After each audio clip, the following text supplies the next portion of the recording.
Primeira carta que João escreveu, capítulo 1, os primeiros 4 versículos, parte introdutória desta carta. Primeira epístola de João, capítulo 1, versos 1 a 4, onde lemos assim: o que era desde o princípio, o que temos ouvido, o que temos visto com os nossos próprios olhos, o que contemplamos e as nossas mãos apalparam com respeito ao verbo da vida. E a vida se manifestou. E nós a temos visto e dela damos testemunho e vô-la anunciamos, a vida eterna, a qual estava com o Pai e nos foi manifestado. O que temos visto e ouvido, anunciamos também a vós outros, para que vós igualmente mantenhais comunhão conosco. Ora, a nossa comunhão é com o Pai e com o seu Filho Jesus Cristo. Estas coisas, pois, vos escrevemos, para que a nossa alegria seja completa. Rogamos a Ti, ó Deus, que nesse momento, pelo Teu Espírito Santo, nos instruas, enquanto meditamos na Tua santa palavra. É o que Te pedimos humildemente, em nome de Jesus. Amém. Final do versículo 1 diz, com respeito ao verbo da vida. Depois do apóstolo Paulo, que escreveu 13 epístolas, e Lucas, seu companheiro médico amado, que escreveu 2 grandes livros do Novo Testamento, o terceiro Evangelho, o livro de Atos, é João, o que mais contribui para esta riqueza neotestamentária. Ele escreveu o 4º Evangelho, escreveu o Apocalipse, os livros mais robustos, mais 3 epístolas, 2 pequenininhas e esta primeira epístola um pouco mais alargada. É facilmente perceptível o tom, o estilo próprio de João em todos estes documentos. Ele lida muito com o amor, é uma ênfase nas suas epístolas. Ele que era o mais jovem dos discípulos e o que viveu mais tempo. Presume-se que ele alcançou o 2º século da era cristã, atingindo aí a faixa de mais de 90 anos de idade, o que na época era um portento. Hoje qualquer um aí faz 90 anos, não é verdade? Aqui, ó, daqui a pouco alguém diz, eu estou nessa faixa, né? Eu estou chegando lá. Né? Mas naquele tempo era uma coisa fabulosa. E é notável que tanto no Evangelho como nesta primeira epístola, João use esse tema do verbo. Verbo é palavra. Na língua grega é a expressão logos, que dá sentido para muitas coisas que a gente costuma usar como teologia. Teologia é o falar sobre Deus, o discursar sobre Deus. E você pode aplicar o logos, ou logia, em muitos dos conhecimentos. Isto advinha de uma percepção helênica dos gregos a respeito do valor, da importância do que se pronuncia, do que se diz. A palavra cria realidades. O autor aos Hebreus diz que pela palavra os céus foram criados. E é fato. Na primeira página da Bíblia se diz que no meio daquela realidade disforme, disse Deus, é Deus falando, haja luz e houve luz. Deus fala, o mundo acontece. Então João traz esta realidade para a pessoa do Filho. O Filho que veio ao mundo. O Filho que nos fez seu povo. O Filho que afirmou, eu edificarei a minha igreja. O que sempre demonstra que ele só tem uma igreja e que ela pertence a ele. Ele é muito cioso daquilo que é seu. O Filho que afirmou em oração, Pai, que todos sejam um. E nós estamos aqui demonstrando essa unidade, mercê das nossas diferenças. Deus nos tem acumulado de muitas bênçãos, ricas bênçãos, que eu queria chamá-las hoje aqui de dádivas celestiais. O nosso Deus nos contempla com dádivas que vêm do céu, que vêm do alto, presentes que só Ele pode nos dar. E estas dádivas celestiais estão claramente demonstradas nesta pequena página introdutória da primeira carta de João. A primeira destas dádivas nos lembra que nós somos alvos de uma revelação incomparável. De uma maneira muito bonita, João vem descrevendo o que sempre existiu, o que não tem começo nem fim, o que era desde o princípio. Nós temos ouvido, nós temos visto, nós contemplamos, nossas mãos apalparam com respeito ao verbo da vida, o Senhor Jesus, e a vida se manifestou. Isto é revolucionário. Dito naquele primeiro século, ainda a igreja nascente, como expressão do que o Senhor Jesus havia afirmado, vocês vão fazer discípulos de todas as nações, eles estão indo. Esta afirmação se transformou em uma coisa inusitada, porque a distância entre o Criador e a criatura era absurda. Não havia como achegar-se à divindade. Mesmo todos os mecanismos religiosos que se pudessem ser estabelecidos, não nos deixariam na presença, na proximidade do Criador. E é fato, porque os nossos pecados fazem separação entre nós e o nosso Deus. No entanto, para haver esta aproximação, Deus veio até nós, revelando-se a nós. A Escritura Sagrada é a revelação de Deus que nós podemos recepcionar, acolher, captar, apreender e conhecer de Deus a este respeito. Nós não esgotamos o conhecimento de Deus. Deus é muito mais do que a gente pode captar, mas aquilo que é possível nos foi dado a conhecer. É uma revelação, Deus se manifestou a nós. Deus já havia se manifestado na obra da criação, por isso o Salmo 19 diz: os céus proclamam a glória de Deus, o firmamento anuncia quem é o Senhor. Deus também se revelou na sua lei, a lei do Senhor que é perfeita, o mesmo Salmo enfatiza isso. Mas com a vinda de Jesus, a revelação máxima de Deus aconteceu. E ele mesmo afirma isto no Evangelho de João, já no capítulo 1, como eu disse, há uma semelhança, há uma parceria muito grande do Evangelho com a Epístola, quando no versículo 18 do primeiro capítulo de João nós lemos: ninguém jamais viu a Deus, mas o Deus unigênito, Jesus, que está no seio do Pai, é quem o revelou. Quando tomamos conhecimento do Filho de Deus, Deus de Deus, era o Deus, mas que se encarnou, se tornou perfeitamente homem e veio até nós para oferecer-nos a redenção, a salvação, trazer-nos a consciência da nossa pecaminosidade, para não confiarmos em nós, mas confiarmos na obra, na justiça de Cristo. Nos foi revelado algo que em outra circunstância não seria, em outra vertente não obteríamos, a não ser por esta manifestação. Nossos olhos viram. João foi testemunha ocular. João foi testemunha auricular. Ele ouviu a doce voz de Jesus.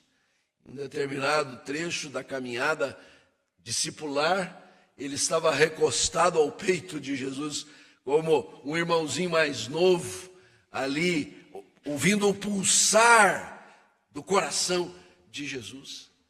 E ele diz: isto é uma revelação incomparável. E nós somos alvos desta mesma revelação incomparável. Você é um privilegiado. Você que professa a fé no Senhor Jesus. Você que testemunha no seu coração este amor do Senhor. Você é um privilegiado, porque o Senhor, a Ele aprouve dar-se a conhecer, revelar-se a nós. Mercê da nossa finitude, da nossa pecaminosidade, o Senhor veio até nós, apresentar-se a nós. Mas em segundo lugar, como dádiva celestial, aprendemos nesse texto que recebemos uma vida inesgotável. Porque ato contínuo, nesta introdução ainda, e como você percebe, é um fluir contínuo em todos esses versículos, como se fosse um pensamento só. E o verso 2, inclusive, na nossa tradução, está entre parênteses, mas não significa que seja menos importante. A vida se manifestou. Ele repete: temos visto, damos testemunho, anunciamos. Mas que vida é esta? A vida comum? A vida simples? A vida complexa, como a gente gosta de complicar as coisas, né? Para que facilitar se a gente pode complicar, né? A vida movida pela coletividade, pela sociedade, pela cultura, pela civilização. A vida que vai do dia em que vimos a luz até o dia em que morremos. Esse é o prazo de validade da nossa vida terreal, como chamamos? Não. João aqui diz, é uma vida inesgotável, porque ela é a vida eterna, a qual estava com o Pai e nos foi manifestada. Notável que o texto mais conhecido da Bíblia, João 3,16, também do mesmo autor, nós sabemos de cor, dizemos: porque Deus amou o mundo de tal maneira que deu seu Filho unigênito, para que todo aquele que nele crê, mas tenha... Por que Jesus podia dizer isso? Porque ele era a vida eterna e ele a dava a quem ele queria. E ele assim o quis. E nós somos objeto desta dádiva celestial. Uma vida que não se acaba, uma vida que se pereniza, uma vida que permanece. Nós acompanhamos com bastante sentimento, sensibilidade, aqueles que perdem seus entes queridos. Prestamos as honrosas homenagens que cabem nesse momento. Compreendemos perfeitamente a dor da saudade, a lágrima que escoa sobre a face daqueles que perderam seus amados. Mas uma verdade precisa sempre ser dita: a morte não é o fim. A morte é apenas um percurso de passagem, porque nos foi dada a vida eterna, uma vida inesgotável. Isso não é para desprestigiar o tempo presente. Devemos fazer como foi colocado há pouco: temos o dia de hoje. O passado, ontem, não nos pertence, o amanhã não nos chegou. Então vamos viver cada dia na plenitude daquilo que a vida eterna nos oferece. Mas quando os nossos dias se esgotarem na face da terra, cremos, temos essa esperança da vida eterna, porque o Senhor Jesus nos conquistou. É um presente, é uma dádiva, é um fluir do coração de Deus. A vida eterna estava com o Pai e foi manifestada, e o Senhor Jesus nos oferece a todos da sua própria vida. Vida eterna é a vida de Jesus em nós. Sem Jesus, não temos vida eterna. Isso fica bem categorizado no mesmo trecho de João 3, quando diz assim: quem tem o Filho, tem a vida. Quem não tem o Filho, sobre ele permanece a ira de Deus. E ao invés de vida eterna, sobre ele reside a morte eterna. É importante sempre fazer esse contraste. Falamos bastante da vida eterna porque a amamos, porque a temos, porque a valorizamos. Mas é bom a gente pensar, e se a gente não fizer isso, o que sobra? Sobra a morte eterna, sobre nós permanece a ira de Deus. É uma boa consideração, mas é dádiva celestial. Não temos apenas a revelação incomparável, mas recebemos uma vida inesgotável. Em terceiro lugar, dádiva celestial, desfrutamos uma comunhão inigualável. Neste ponto, João diz assim: tudo isso, ele se repete às vezes, parece até meio cansativo. Temos visto, ouvido, anunciamos, insistente ele é nessa temática. Para quê? Para que vocês que estão lendo essa carta, vocês que estão ouvindo esse sermão nesta manhã, que abre o nosso inverno deste ano, até está razoável, né? Virão dias mais frios aí pela frente. Para que vocês igualmente mantenham comunhão conosco. Quando ele diz comunhão conosco, é a comunhão da igreja. Vocês façam parte da igreja. Esta igreja que é edificada pelo Senhor Jesus. Vocês estejam integrados. Vocês estejam participando efetivamente. Daí ele explica. Agora, entendam bem, a nossa comunhão é com o Pai e com o seu Filho Jesus Cristo. O tema unidade tem prevalecido neste ano para nós, que todos sejam um, oração que Jesus proferiu, mas essa unidade, ela não é uma unidade de interesses comuns. A gente gosta do lugar que a gente se reúne no domingo de manhã, é um tempo histórico que evoca tantas coisas no nosso coração. Não, a nossa unidade está baseada em Deus. Por isso, ao longo de 3 meses do nosso tema anual, nós tratamos do seguinte: a unidade é cristocêntrica. Cristo é o eixo, é o polo de coesão. É por causa de Cristo que nós temos unidade uns com os outros. Se a gente for aqui partir para analisar a nossa unidade a partir das nossas preferências políticas, ideológicas, clubísticas, de gosto de roupa, de corte de cabelo, a gente não chega a lugar nenhum. Mas quando a gente pensa, nós somos um em Cristo, nossa comunhão é com o Pai e com o seu Filho que o revela. Aí essas coisas, essas preferências, essas predileções ficam em segundo plano. A gente aí submete aquilo que é mais central, que é o eixo. Mas é uma comunhão inigualável. Justamente por isso.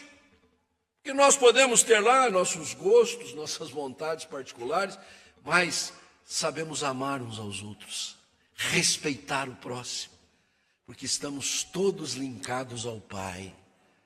Estamos todos vinculados ao Filho que morreu por nós. Temos a presença do Espírito Santo, que é a garantia desta unidade. Ele é um vínculo que nos arregimenta, nos faz um só. Então é uma comunhão inigualável que nós não podemos desperdiçar. Por isso fazemos questão de estar juntos, de verificar que apesar das diferenças e até divergências, nós somos um em Cristo, porque desfrutamos de uma comunhão inigualável. Dádivas celestiais, somos alvos de uma revelação incomparável, recebemos uma vida inesgotável, desfrutamos uma comunhão inigualável, por fim, dispomos de uma alegria inefável. João termina essa introdução dizendo: eu estou escrevendo tudo isso, eu estou me afadigando em deixar registrado séculos afora, tudo isso para que a nossa alegria seja completa, seja plena, seja perfeita, seja absoluta, apesar das tristezas, mercê das vicissitudes, diante dos problemas, das angústias, das coisas que nos tomam de assalto, e de repente a gente não passa bem um dia e vai ter que parar lá no hospital porque o batimento não estava bom, né, Zé Neto? Mas a alegria é completa, mercê destas circunstâncias que nos surpreendem. Ou algum negócio que não foi bem, nós continuamos firmes nessa alegria. Nossa alegria é completa porque ela não depende de circunstâncias. Ela não é refém de situações. Ficou satisfeito com o jogo sexta-feira? Gostou? Podia ser mais, né? Agora, aquele outro da semana passada, você achou ruim, né? Como será o dessa semana? Tem gente que vive assim. Se fez gol, foi bom. Se não fez gol, mas que tristeza, que lamento, vamos chorar. Nossa alegria não é refém destas coisas, nem destas que são tão assim fugazes, como algumas outras que a gente até valoriza tanto, não é. Nossa alegria é no Senhor. Por isso Paulo, muito insistentemente diz: alegrai-vos no Senhor. Outra vez digo alegrai-vos. Uma versão diz assim: alegrai-vos no Senhor. Eu não canso de repetir: alegrai-vos no Senhor. E a gente precisa se repetir nisso. Porque qualquer coisinha parece nos levar à dor, à tristeza, ao lamento, ao queixume, à murmuração. Não saiu do jeitinho que eu queria, já está tudo, acabou o mundo. Não, quando a gente tem alegria no Senhor, as circunstâncias podem ser quais forem. Nós estamos firmes porque é uma alegria inefável. Não dá nem para pronunciar direito essa alegria. Ela extrapola toda a nossa capacidade de compreender. É uma alegria que se reveste, inclusive, de uma paz incompreensível.